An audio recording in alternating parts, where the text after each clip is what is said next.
The wedding crasher from the dead. My name is Sarah, and I thought I knew what happiness was. I thought I had finally found my Prince Charming. But life had prepared a surprise for me that would forever change my understanding of love, betrayal, and how far a person can go for their own desires. It all started like a fairy tale. 5 years ago, I met Jacob at Northwestern University in Illinois. He was 2 years older than me, studying architecture while I was majoring in psychology.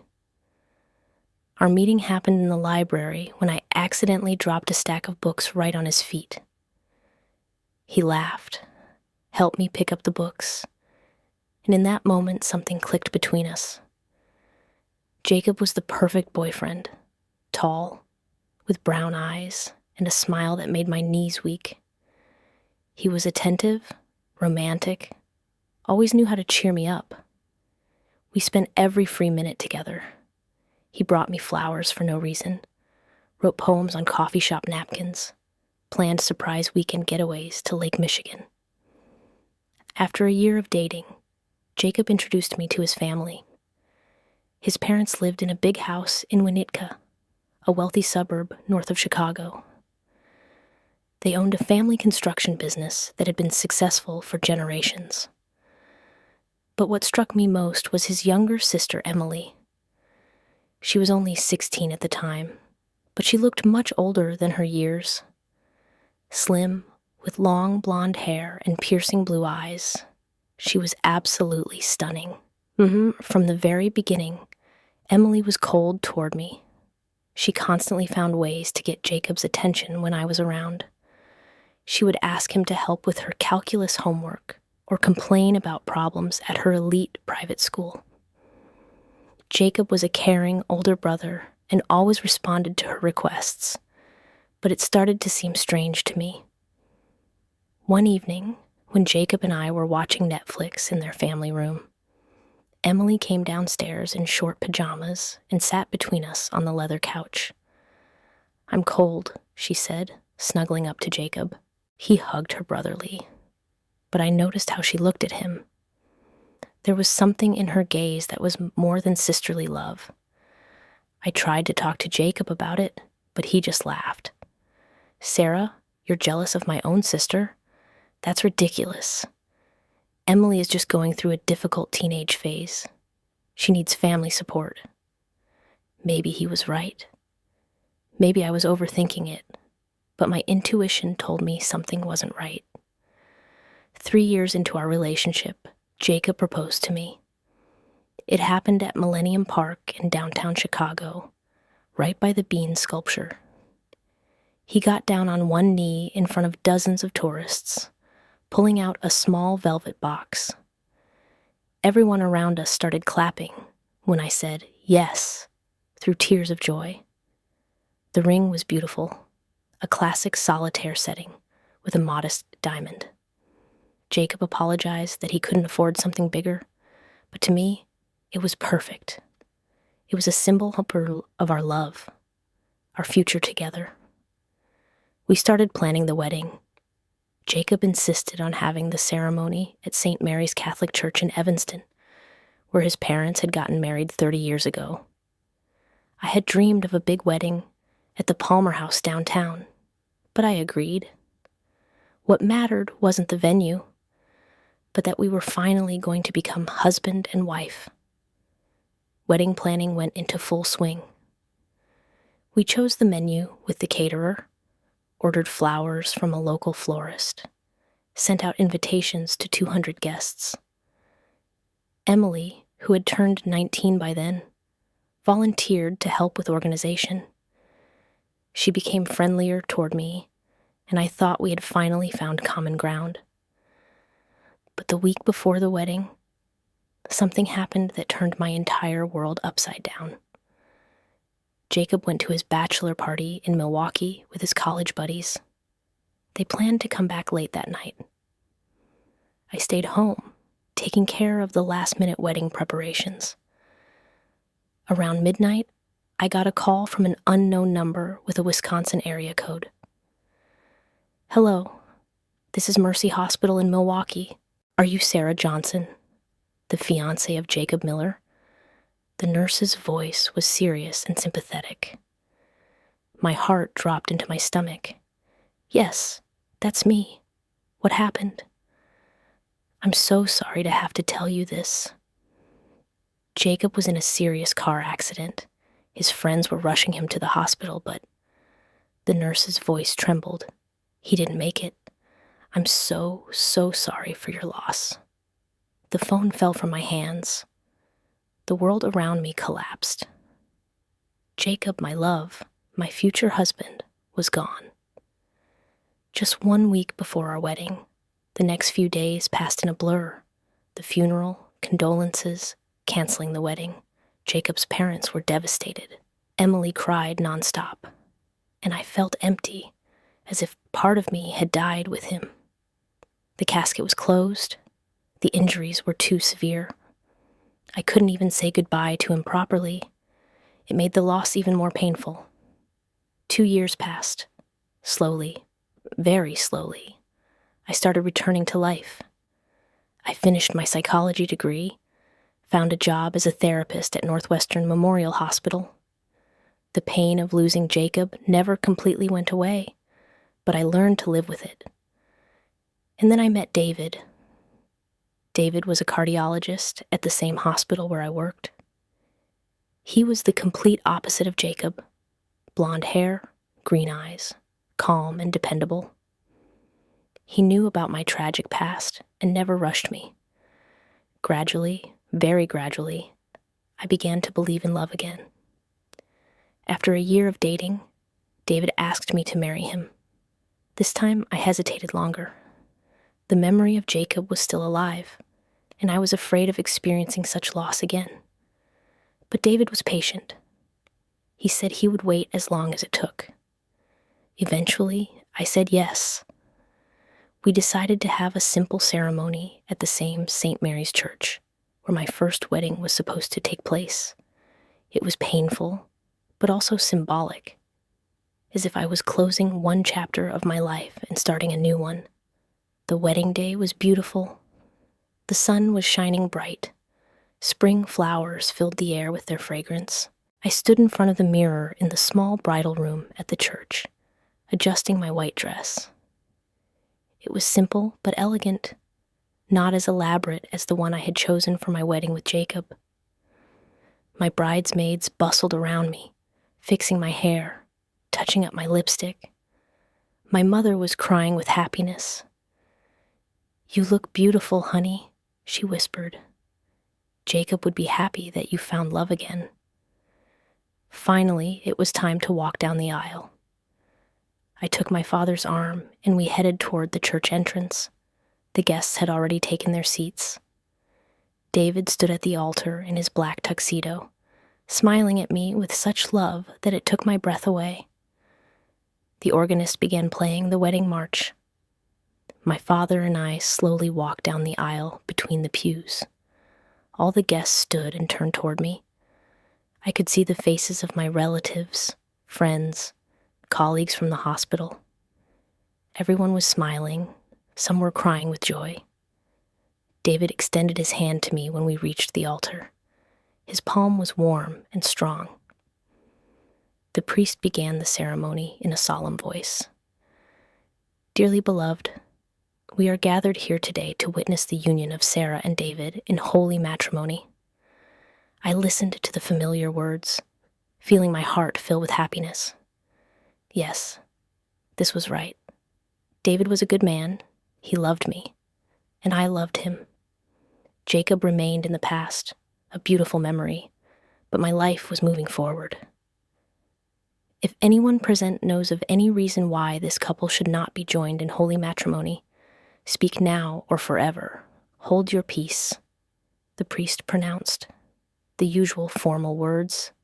No one ever objects.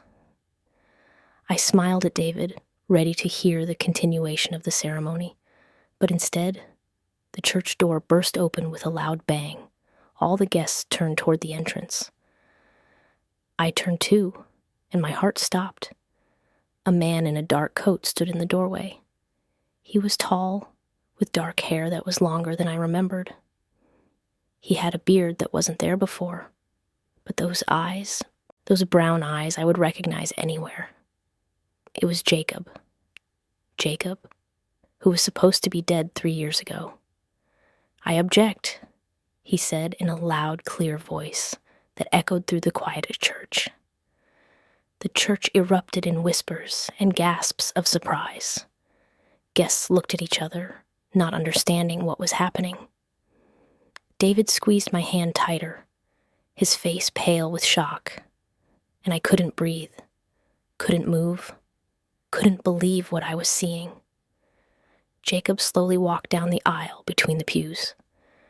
With each step he took, my heart beat faster. It was him, alive, real. But how? "Hello, Sarah," he said when he reached the altar. His voice was hoarse, as if he hadn't spoken in a long time. You're supposed to be dead," I whispered, still not believing my eyes.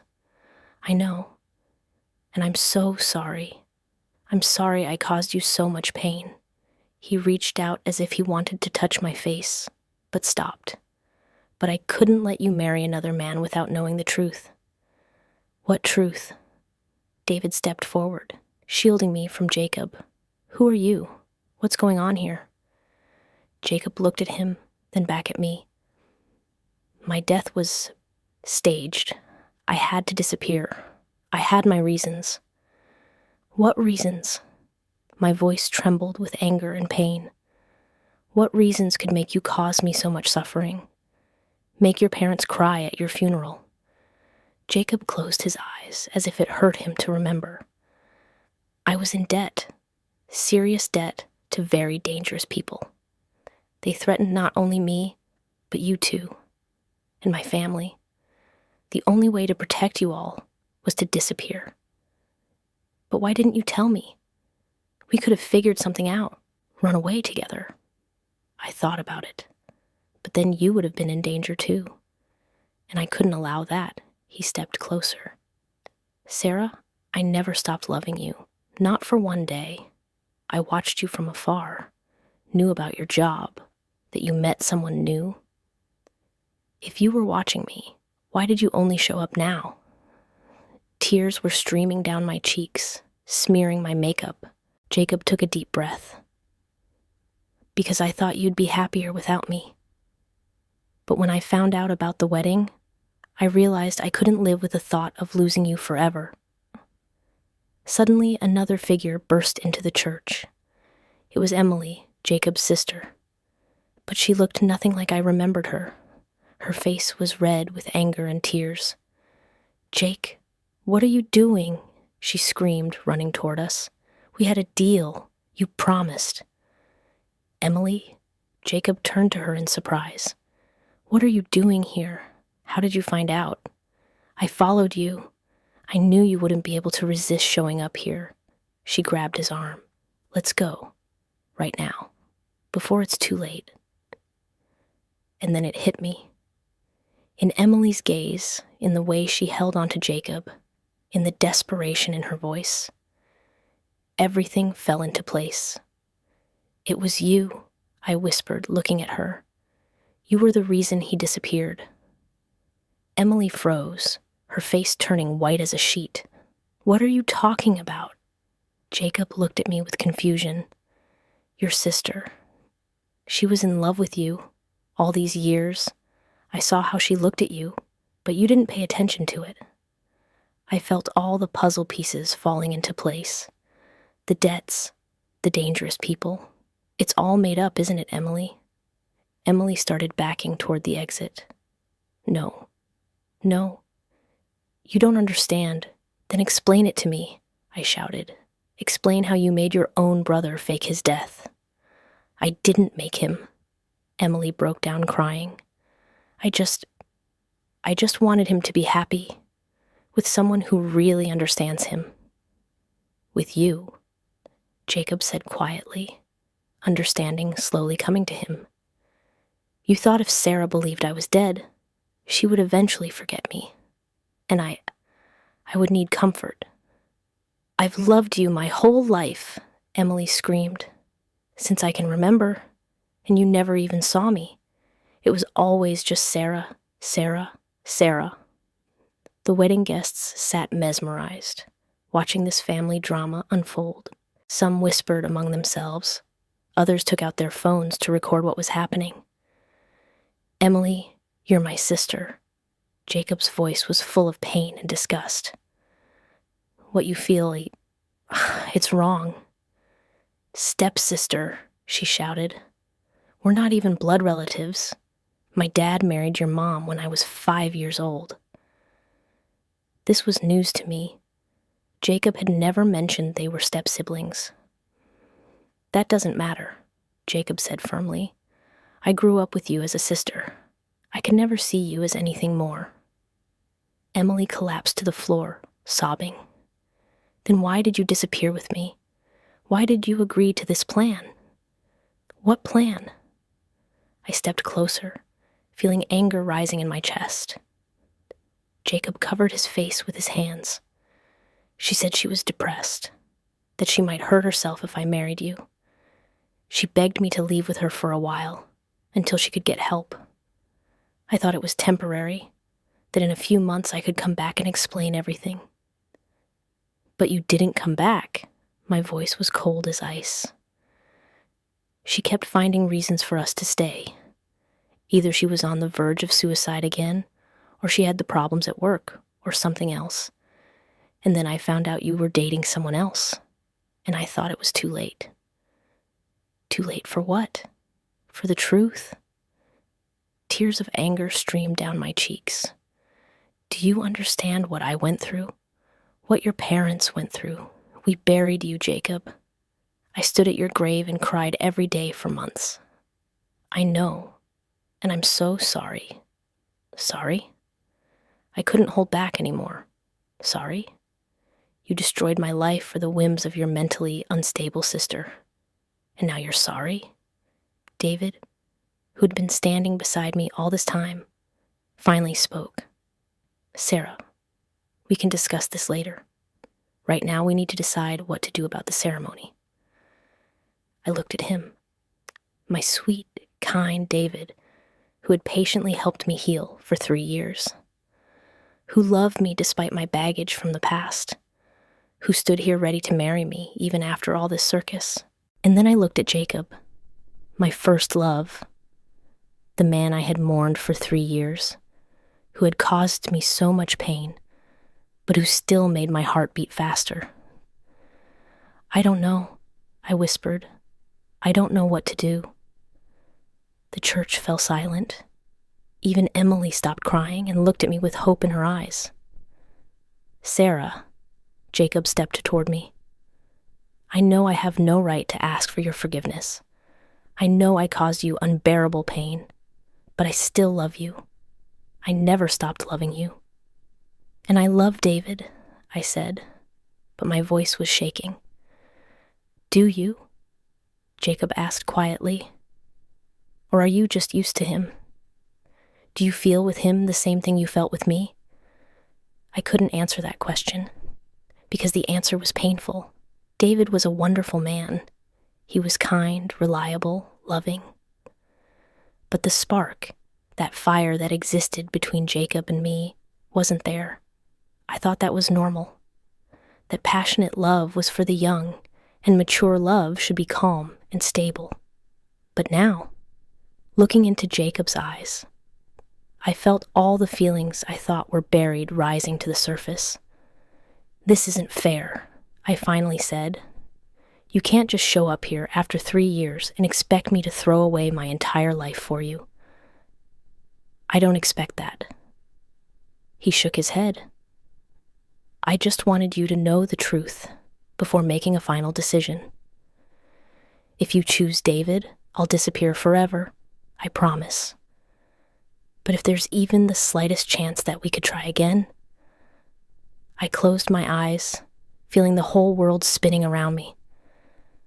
This was the hardest choice of my life. On one side was David, stability, safety, a predictable future. On the other side was Jacob, passion, unpredictability, a love that could either lift me to heaven or shatter my heart into pieces. Sarah, David's voice was soft but resolute. The choice is yours. Whatever you decide, I'll understand. I opened my eyes and looked at him. In his green eyes there was no resentment or anger, only love and understanding. And in that moment I realized I didn't deserve such a man if my heart belonged to someone else. David, I began, feeling tears welling up again. You're the most wonderful man I know. You deserve someone who will love you with their whole heart, without reservation. He smiled sadly. And that someone isn't you. I wish it was. Life would be much simpler. I took off the engagement ring and held it out to him. Forgive me. David took the ring, but instead of resentment, there was something like relief on his face. You know what, Sarah? I think deep down I always knew your heart didn't belong to me. I just hoped that would change with time. He kissed me on the cheek and stepped back. Be happy, he whispered. Then David turned to the guests. I apologize to everyone for the disruption. The wedding is canceled, but please stay and enjoy the reception. No point in wasting all this food. Some guests began to get up and leave the church. Others stayed, clearly hoping to see the continuation of the drama. I turned to Jacob. This doesn't mean I forgive you. I know. And this doesn't mean we're just going to continue where we left off. I know that too. I need time. I need to think everything through, understand who I am now, what I want from life. Jacob nodded. As much time as you need. What about her? I looked at Emily, who was still sitting on the floor. She'll get help, professional help. Jacob's voice was firm. What she did can't be justified, whatever her feelings were. Emily looked up. Jake, please. No, Emily, enough. You've hurt too many people. It's time to take responsibility for your actions. I walked toward the church exit, feeling emotionally drained. My entire world had been turned upside down in a few minutes, and I needed time to process everything.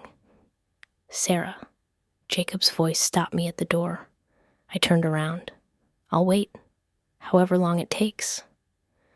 I didn't answer, just walked out of the church into the bright sunlight. My wedding dress fluttered in the wind, but there had been no wedding. Instead, there was a story stranger than any movie, and a future that had become completely uncertain. But for the first time in a long time, I felt alive. I don't know what tomorrow will bring, but I knew one thing. My story was far from over. 6 months later, Jacob and I met for coffee at a small cafe in Lincoln Park. We talked for hours about everything that had happened, about the pain we had both endured, about trust and forgiveness. It wasn't easy, and it wasn't simple. Emily was getting treatment at a psychiatric facility in Wisconsin. The doctor said she had an unhealthy obsession that had developed over years of unaddressed feelings. Jacob visited her once a month, but maintained strict boundaries. David had moved to California for a new position at Cedars-Sinai. Before he left, he told me he was grateful for everything that happened because it showed him what he really wanted in life. Someone whose first choice he would be, not their second. As for Jacob and me, we decided to start over, completely over. New relationship, new rules, new understanding of who we were as adults, rather than the college kids we used to be. A year later, Jacob proposed again, this time at Navy Pier, with the Chicago skyline glittering behind us. The ring was different. He had saved every penny to buy something that represented our new beginning. Our wedding was small and intimate, just immediate family and close friends. Emily wasn't there. She had asked to stay away until she was healthier. We respected that decision. As I walked down the aisle of a small chapel overlooking Lake Michigan, I knew this was right. Not because it was safe or easy, but because it was real. We had both been through hell and come out the other side, not unscathed, but stronger. When the priest asked if anyone objected, the silence that followed was peaceful, not tense. And when Jacob kissed me as his wife, I knew that sometimes the most beautiful love stories are the ones that survive the worst possible circumstances.